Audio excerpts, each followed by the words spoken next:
Hi friends, welcome to my channel. ಎಲ್ಲರೂ ಹೇಗಿದ್ದೀರಾ? ಎಲ್ಲರೂ ಚೆನ್ನಾಗಿದ್ದೀರಾ ಅಂತ ಭಾವಿಸ್ತೀನಿ. ಈಗ ನೋಡಿ, ಬೆಳಿಗ್ಗೆ 9 ಗಂಟೆ ಆಗಿದೆ. ಬೆಳಗ್ಗಿನ ಎಲ್ಲ ಕೆಲಸ ಮುಗಿಸ್ಕೊಂಡು, ಮನೆ ಕೆಲಸ ಎಲ್ಲ ಮುಗಿಸ್ಕೊಂಡು ಈಗ ನಾಷ್ಟ ಮಾಡ್ತಾ ಇದ್ದೀನಿ. ಹಾಗೆ ವಾಕಿಂಗಿಗೆಲ್ಲ ಹೋಗಿ ಬಂದೆ. ಈಗ ರವೆ ತಾಲಿಪೀಠ ಮಾಡ್ತಾ ಇದ್ದೀನಿ. ನೋಡಿ, ಚಿರೋಟಿ ರವೆ ತಾಲಿಪೀಠ ಮಾಡ್ತಾ ಇದ್ದೀನಿ. ಈಗ ಹಾಕ್ಕೊಂಡಿದ್ದೀನಿ, ಒಂದು ಬೇಯ್ತಾ ಇದೆ, ಇನ್ನೊಂದು ಹಾಕ್ಕೋಬೇಕು. ಯಾರೆಲ್ಲ ನನ್ನ ಯೂಟ್ಯೂಬ್ ಚಾನಲ್ ನೋಡ್ತಾ ಇದ್ದೀರಾ, ದಯವಿಟ್ಟು ಸಬ್ಸ್ಕ್ರೈಬ್ ಮಾಡಿಕೊಂಡು ನೋಡಿ. ಹಾಗೆ ವಿಡಿಯೋ ಚೆನ್ನಾಗಿ ಅನಿಸಿದ್ದಲ್ಲಿ ಒಂದು ಲೈಕನ್ನು ಕೊಡಿ. ಹೀಗೆ ಸಪೋರ್ಟ್ ಮಾಡ್ತಾ ಇರಿ. ನಾವು ಕೂಡ ಎಲ್ರಿಗೂ ಸಪೋರ್ಟ್ ಮಾಡ್ತಾ ಇರ್ತೀವಿ. ಎಲ್ಲರನ್ನು ಬೆಳೆಸೋಣ, ನಾವು ಬೆಳೆಯೋಣ, ಎಲ್ಲರನ್ನು ಬೆಳೆಸೋಣ ಅಂತ ಹೇಳ್ತಾ ವಿಡಿಯೋನ ಶುರು ಮಾಡ್ತಾ ಇದ್ದೀನಿ. ನೋಡಿ, ಈಗ ತಾಲಿಪೀಠ ಬೇಯ್ತಾ ಇದೆ. ನೋಡಿ, ಈ ರವೆ ತಾಲಿಪೀಠು ಚೆನ್ನಾಗಿರುತ್ತೆ. ಈರುಳ್ಳಿ ಸಣ್ಣದಾಗಿ ಹೆಚ್ಕೊಂಡು, ಮೆಣಸಿನಕಾಯಿ ಸಣ್ಣದಾಗಿ ಹೆಚ್ಕೊಂಡು, ಹಾಗೆ ತೆಂಗಿನ ತುರಿ, ಕರಿಬೇವು, ಕೊತ್ತಂಬರಿ ಸೊಪ್ಪು, ಹಾಗೆ ಉಪ್ಪು, ಬೆಲ್ಲ ರುಚಿಗೆ ತಕ್ಕಷ್ಟು ಎಲ್ಲ ಹಾಕ್ಕೊಂಡು ಮಿಕ್ಸ್ ಮಾಡಿಕೊಂಡು ಕಲಿಸ್ಕೊಂಡು ಆಮೇಲೆ ಗಟ್ಟಿಯಾಗಿ ಕಲಿಸ್ಕೊಂಡು ಆಮೇಲೆ ಹಂಚಿನ ಮೇಲೆ ಹಾಕಬೇಕು. ಹಾಗೆ ಕೈಲೇ ತಟ್ಟಬೇಕು. ತೆಳ್ಳಗೆ ಮಾಡಿ ಕೈಲೇ ನಾವು ತಟ್ಕೋಬೇಕು. ತುಂಬ ರುಚಿಯಾಗಿರುತ್ತೆ ತಿನ್ನೋದಕ್ಕೆ. ಸ್ವಲ್ಪ ಎಣ್ಣೆ ಜಾಸ್ತಿನೇ ಹಾಕಬೇಕು ಇದಕ್ಕೆ, ಅಂದರೆ ಟೇಸ್ಟ್ ತುಂಬ ಚೆನ್ನಾಗಿರುತ್ತೆ. ಬೇಕಾದರೆ ನೀವು ಬಿಸಿ ಬಿಸಿ ಇದ್ದಾಗ ಮೇಲೆ ಸ್ವಲ್ಪ ತುಪ್ಪ ಹಾಕ್ಕೊಂಡು ತಿಂದರೆ ಇನ್ನಷ್ಟು ರುಚಿ ಜಾಸ್ತಿ ಆಗುತ್ತೆ. ತುಂಬ ಟೇಸ್ಟಾಗಿರುತ್ತೆ. ಈಗ ನೋಡಿ, ಒಂದು ಬೆಂದಿದೆ. ಈಗ ಪ್ಲೇಟಲ್ಲಿ ಹಾಕೋತಾ ಇದ್ದೀನಿ. ನೋಡಿ, ಈ ಥರ ಆಗುತ್ತೆ. ಸಣ್ಣ ರವೆ ಇರಬೇಕು, ರವೆ ದಪ್ಪ ಇರಬಾರ್ದು. ದಪ್ಪ ಇದ್ದರೆ ಸರಿಯಾಗಲ್ಲ.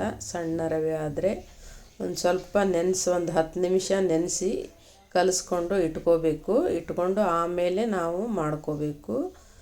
ತುಂಬ ಚೆನ್ನಾಗಿರುತ್ತೆ. ನೋಡಿರಿ, ಈ ರೀತಿ ತಟ್ಕೋಬೇಕು, ತೆಳ್ಳಗೆ ಮಾಡಿಕೊಂಡು. ನೋಡಿ, ಈ ರೀತಿ ತಟ್ಕೊಂಡು ಅದರ ಮೇಲೆ ಸ್ವಲ್ಪ ಎಣ್ಣೆ ಬಿಟ್ಕೊಂಡು ಹಾಗೆ ಮುಚ್ಚಿಡಬೇಕು. ಸಣ್ಣ ಉರಿಯಲ್ಲಿ ಮುಚ್ಚಿಡಬೇಕು. ಚೆನ್ನಾಗಿ ಬೇಯುತ್ತೆ. ನಾನು ತುಪ್ಪನೇ ಹಾಕ್ಕೊಂಡಿದ್ದೀನಿ, ಎಣ್ಣೆ ಹಾಕ್ಕೊಂಡಿಲ್ಲ. ನೋಡಿ, ಈಗ ಸಣ್ಣ ಉರಿಯಲ್ಲಿ ಬೇಯುತ್ತೆ. ನಾಷ್ಟ ಮಾಡಿಕೊಂಡು ಆಮೇಲೆ ಸ್ಟಿಚಿಂಗ್ ಕೊಡಬೇಕು. ಈಗ ಸ್ವಲ್ಪ ಅರ್ಜೆಂಟ್ ಬಟ್ಟೆಗಳಿವೆ, ಮದುವೆ ಬಟ್ಟೆಗಳು. ಹೀಗಾಗಿ ಟೈಮೇ ಸಿಗ್ತಾ ಇಲ್ಲ. ವಿಡಿಯೋ ಮಾಡೋಕ್ಕೆ ಸಹಿತ ನನಗೆ ಟೈಮ್ ಸಿಗ್ತಾ ಇಲ್ಲ. ಎಡಿಟ್ ಮಾಡಿ ವಾಯ್ಸ್ ಓವರ್ ಕೊಡೋದಕ್ಕೆ ಸಹಿತ ಟೈಮ್ ಸಿಗ್ತಾ ಇಲ್ಲ. ಅದರಲ್ಲಿ ಬಿಡಬಾರ್ದು ಅಂತ ಹೇಳಿ ಅದರಲ್ಲೇ ಟೈಮ್ ಮಾಡಿಕೊಂಡು ಹಾಕ್ತಾ ಇದ್ದೀನಿ. ಎಲ್ಲರೂ ಸಪೋರ್ಟ್ ಮಾಡಿ. 4000 ವಾಚ್ ಅವರ್ ಯಾವಾಗ ಆಗುತ್ತೋ ಅಂತ ಕಾಯ್ತಾ ಇದ್ದೀನಿ. ನೋಡಿ, ನೀವೆಲ್ಲರೂ ಸಪೋರ್ಟ್ ಮಾಡಿದರೆ ಇದು ಸಾಧ್ಯ. ಈಗ ನೋಡಿ, ನಾಷ್ಟ ಎಲ್ಲ ಮುಗಿಸ್ಕೊಂಡು ಸ್ಟಿಚಿಂಗಿಗೆ ಬಂದು ಕೂತ್ಕೊಂಡಿದ್ದೀನಿ. ನೋಡಿ, ಎಷ್ಟು ಸಾಧ್ಯ ಆಗುತ್ತೋ ಅಷ್ಟು ನಾನು ಬೇಗ ಎಲ್ಲ ಸ್ಟಿಚ್ ಮಾಡ್ಕೋತಾ ಇದ್ದೀನಿ.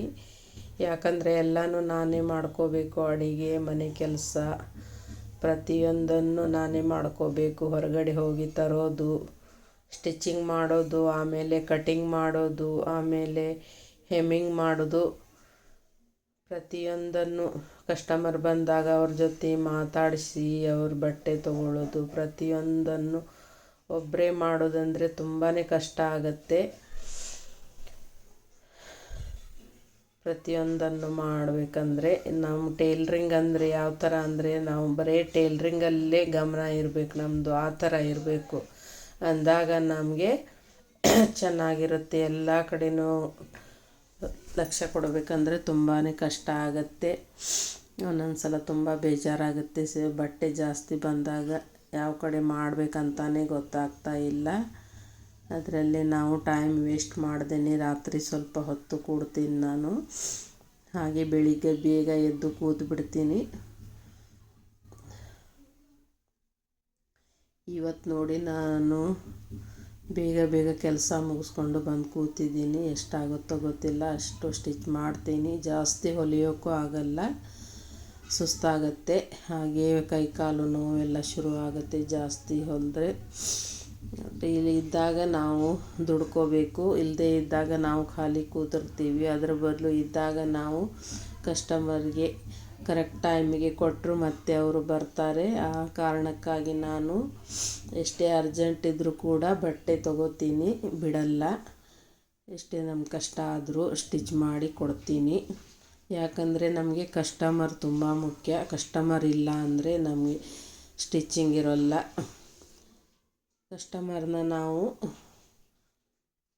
ಗಳಿಸ್ಕೋಬೇಕು. ಕಸ್ಟಮರ್ ಇದ್ದರೆ ನಮ್ಮ ಸ್ಟಿಚ್ಚಿಂಗ್ ನೋಡಿ, ಇಲ್ಲ ಅಂದರೆ ನಮ್ಮದು ಬಿಸ್ನೆಸ್ಸೇ ನಡೆಯಲ್ಲ. ಆ ಥರ ಇದೆ. ಅದಕ್ಕೆ ಕಸ್ಟಮರ್ನ ನಾವು ಮೊದಲು ಅವ್ರನ್ನ ಚೆನ್ನಾಗಿ ಮಾತಾಡಿಸ್ಕೊಂಡು ಅವರು ಕರೆಕ್ಟ್ ಟೈಮಿಗೆ ಬಟ್ಟೆ ಕೊಟ್ರೇ ಇನ್ನೊಂದು ಸಲ ಅವ್ರು ಬರೋದು. ಫಿಟ್ಟಿಂಗ್ ಆಗಲಿ, ಪ್ರತಿಯೊಂದು ಫಿನಿಶಿಂಗ್ ಆಗಲಿ, ಪ್ರತಿಯೊಂದನ್ನು ನಾವು ಚೆನ್ನಾಗಿ ಮಾಡಿಕೊಟ್ರೆ ಅವರು ನಮ್ಮ ಹತ್ರ ಬಿಟ್ಟು ಬೇರೆ ಎಲ್ಲೂ ಹೋಗಲ್ಲ. ಸ್ವಲ್ಪ 10 ರೂಪಾಯಿ ಜಾಸ್ತಿ ಆದರೂ ಕೂಡ ಇಲ್ಲೇ ಬರ್ತಾರೆ. ಯಾರೀಗ ಹೊಸದಾಗಿ ನೀವು ಟೇಲ್ರಿಂಗ್ ಕಲ್ತಿದ್ದಾರೆ ಅಂದರೆ ಈ ಟಿಪ್ಸನ್ನು ಫಾಲೋ ಮಾಡಿ. ನಿಮಗೆ ಕಸ್ಟಮರ್ ಅನ್ನೋದು ಕಡಿಮೆ ಆಗಲ್ಲ, ಯಾವತ್ತೂ ಬಂದೇ ಬರ್ತಾರೆ. ಅದರಲ್ಲಿ ಮತ್ತು ಡಿಸೈನ್ ಬ್ಲೌಸ್ ಎಲ್ಲ ಸ್ಟಿಚ್ ಮಾಡೋದಕ್ಕೆ ಕಲೀರಿ. ಅದರಿಂದ ಕೂಡ ಕಸ್ಟಮರು ನಿಮ್ಮ ಹತ್ರ ಜಾಸ್ತಿ ಆಗುತ್ತಾರೆ. ಮತ್ತು ಟೈಮಿಗೆ ಅವರಿಗೆ ಮೇನ್ ಇರೋದು ಟೈಮಿಗೆ ಕರೆಕ್ಟ್ ಕೊಡಿ, ಅದನ್ನು ತಪ್ಪಿಸ್ಬೇಡಿ. ಟೈಮಿಗೆ ತಪ್ಪಿಸಿದ್ರೆ ಕಸ್ಟಮರು ಬರಲ್ಲ. ಯಾಕಂದರೆ ನಮ್ಮ ಟೈಮಿಗೆ ಅವ್ರು ಕೊಡಲ್ಲ ಅಂತ ಹೇಳಿ ಬರಲ್ಲ. ಒಬ್ಬೊಬ್ಬರು ಕೊಡ್ತೀನಂತ ಹೇಳಿ ಇಸ್ಕೋತಾರೆ, ಆಮೇಲೆ ಅವರು ಟೈಮಿಗೆ ಕೊಡೋದೇ ಇಲ್ಲ. ಆವಾಗ ಅವರಿಗೆ ತುಂಬ ಬೇಜಾರಾಗುತ್ತೆ. ಬೇಜಾರಾಗಿ ಮತ್ತೊಂದು ಸಲ ಅವರು ನಿಮ್ಮ ಹತ್ರ ಬರೋದೇ ಇಲ್ಲ, ಬೇರೆ ಕಡೆ ಹೋಗಿಬಿಡ್ತಾರೆ. ಇದನ್ನೆಲ್ಲ ನೀವು ಗಮನದಲ್ಲಿಟ್ಕೊಂಡು ಎಲ್ಲ ಫಾಲೋ ಮಾಡಿ. ಅಂದರೆ ನಿಮಗೆ ಕಸ್ಟಮರು ಯಾವತ್ತೂ ಕಡಿಮೆ ಆಗಲ್ಲ. ನೀವು ಆಗಲ್ಲ ಅಂದರೂ ಕೂಡ ಅವರು ನಿಮ್ಮ ಹತ್ರನೇ ಕೊಟ್ಟು ಹೋಗ್ತಾರೆ. ಇದನ್ನು ನೀವು ಮನಸ್ಸಲ್ಲಿ ಇಟ್ಕೊಂಡು ಟೇಲ್ರಿಂಗನ್ನು ಕರೆಕ್ಟಾಗಿ ಎಲ್ಲ ಟಿಪ್ಸನ್ನು ಫಾಲೋ ಮಾಡಿ ನೋಡಿ. ಬೇಕಾದರೆ ನಿಮ್ಮ ಕಸ್ಟಮರು ಯಾವ ರೀತಿ ಬರ್ತಾರೆ ಅಂತ ನೋಡ್ತಾ ಇರಿ. ಕಸ್ಟಮರ್ನ ಚೆನ್ನಾಗಿ ನೋಡ್ಕೊಳ್ಳಿ ಫಸ್ಟು, ಆಮೇಲೆ ನಿಮ್ಮ ಸ್ಟಿಚ್ಚಿಂಗು. ಮತ್ತು ಈಗ ಟ್ರೆಂಡಿಂಗ್ ಇರೋ ಡಿಸೈನ್ ಎಲ್ಲ ನೀವು ಫಸ್ಟು ಕಲ್ತ್ಕೊರಿ. ಕಲಿತ್ರೆ ಈಗೆಲ್ಲರೂ ಡಿಸೈನ್ ಕೇಳ್ತಾರೆ. ಪ್ರತಿಯೊಂದು ನೀವು ಡಿಸೈನ್ ಬರಲ್ಲ ಅಂದರೂ ಕೂಡ ಬೇರೆ ಕಡೆ ಹೋಗಿಬಿಡ್ತಾರೆ ಕಸ್ಟಮರು. ಅದಕ್ಕೆ ಆದಷ್ಟು ಯೂಟ್ಯೂಬಲ್ಲಿ ಬೇಕಾದಷ್ಟು ವಿಡಿಯೋಗಳಿದೆ, ಹೊಸ ಡಿಸೈನ್ ಎಲ್ಲ ಕಲಿಯೋ ಥರ ಬೇಕಾದಷ್ಟು ಡಿಸೈನ್ ಕಲಿಸ್ತಾರೆ. ಆ ವಿಡಿಯೋ ಎಲ್ಲ ನೋಡಿ ನೀವು ಆರಾಮಾಗಿ ಕಲಿಬಹುದು. ಅದೇನು ಟೇಲ್ರಿಂಗ್ ಬಂದವ್ರಿಗೆ ಏನು ಕಷ್ಟ ಆಗಲ್ಲ, ಟ್ರೈ ಮಾಡಬೇಕು ಅಷ್ಟೇ. ಫಸ್ಟು ನಿಮ್ಮ ಮನೆಯದೇ ಒಂದು ಸ್ವಲ್ಪ ಹೊಲಿದು ಸ್ಟಿಚ್ ಮಾಡಿಕೊಂಡು ನೋಡ್ಕೊಳ್ಳಿ. ಡಿಸೈನ್ ಎಲ್ಲ ನೋಡಿಕೊಂಡು ಯಾವ ಥರ ಮಾಡಿದರೆ ಯಾವ ಥರ ಆಗುತ್ತೆ ಎಲ್ಲ ನೋಡಿಕೊಂಡು ಸ್ಟಿಚ್ ಮಾಡೋದನ್ನು ಕಲೀರಿ. ನಿಮಗೆ ಡಿಸೈನ್ ಮಾಡೋದು ಈಸಿ ಆಗುತ್ತೆ. ಎಲ್ಲೆಲ್ಲಿ ಎಷ್ಟು ಅಳತೆ ತೊಗೋಬೇಕು ಅದನ್ನು ಕೂಡ ಯೂಟ್ಯೂಬಲ್ಲಿ ಹೇಳ್ತಾರೆ. ಯಾವ ಡಿಸೈನಿಗೆ ಎಷ್ಟು ತೊಗೋಬೇಕು, ಹೈ ನೆಕ್ ಬ್ಲೌಸಿಗೆ ಎಷ್ಟು ತೊಗೋಬೇಕು, ಭುಜ ತೊಗೋಬೇಕು, ಪ್ರತಿಯೊಂದನ್ನು ಹೇಳ್ತಾರೆ. ಅದನ್ನು ನೋಡಿ ಕಲ್ತ್ಕೊಂಡು ನೀವು ಡಿಸೈನ್ ಬಟ್ಟೆನ ಸ್ಟಿಚ್ ಮಾಡೋದಕ್ಕೆ ಕಲೀರಿ. ಡಿಸೈನ್ ಸ್ಟಿಚ್ ಮಾಡೋದಕ್ಕೆ ಕಲಿತ್ರೆ ತುಂಬಾ ಕಸ್ಟಮರ್ ಬರ್ತಾರೆ. ಈಗ ಎಲ್ಲರೂ ಡಿಸೈನ್ ಕೇಳ್ತಾರೆ, ಪ್ರತಿಯೊಬ್ಬರು ಡಿಸೈನ್ ಬೇಕೇ ಬೇಕಂತ ಹೇಳ್ತಾರೆ. ಅದರಲ್ಲಿ ವರ್ಕ್ ಬ್ಲೌಸ್ ಅಂತೂ ತುಂಬ ಜಾಸ್ತಿ ಆಗಿದೆ. ಈಗ ಎಲ್ಲರೂ ವರ್ಕ್ ಹಾಕಿಸ್ಕೊಂಡೇ ಬ್ಲೌಸ್ ಹಾಕೋತಾರೆ. ಈಗ ಸೀರೆ ಕಡಿಮೆ ರೇಟ್ ಇದ್ದರೂ ಕೂಡ ವರ್ಕ್ ಹಾಕಿಸ್ತಾ ಇದ್ದಾರೆ. ಅಷ್ಟು ವರ್ಕ್ ತುಂಬ ನಡೆದಿದೆ ಈಗ. ಅದು ಕೂಡ ನೀವು ಮಾಡ್ಬೋದು.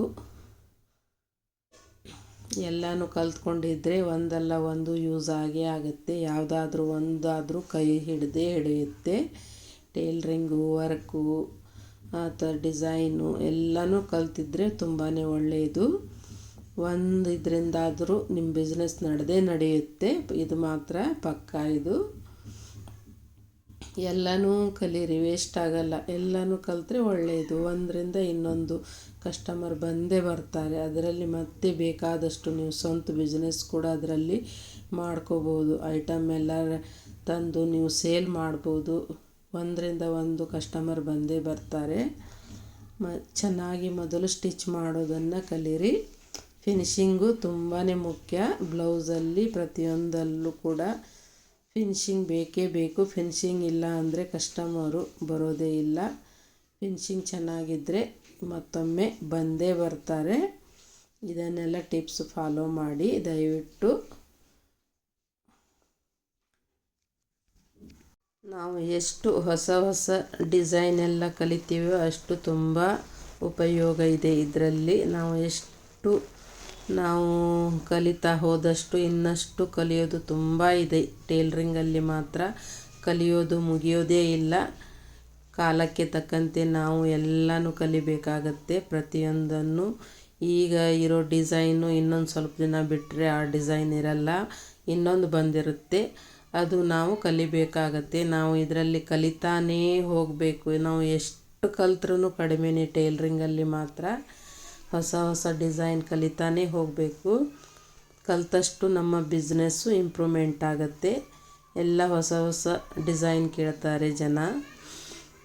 ಒಂದೇ ಹೊಲಿದಿದ್ದನ್ನು ಮತ್ತೊಮ್ಮೆ ಬೇಡ ಅಂತಾರೆ. ಅದನ್ನು ಬಿಟ್ಟು ಬೇರೆ ಡಿಸೈನ್ ಇದ್ದರೆ ಹೇಳಿ, ಆ ಥರ ಡಿಸೈನ್ ತೋರಿಸಿ, ಈ ಥರ ಡಿಸೈನ್ ತೋರಿಸಿ ಅಂತ ಹೇಳ್ತಾನೆ ಇರ್ತಾರೆ ಕಸ್ಟಮರು.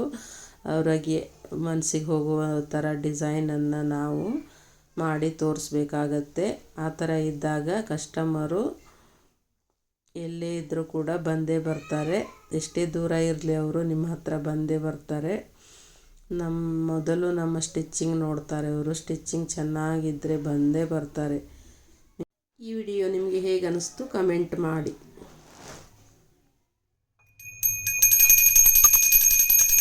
ಜಯ ರಾಘವೇಂದ್ರ.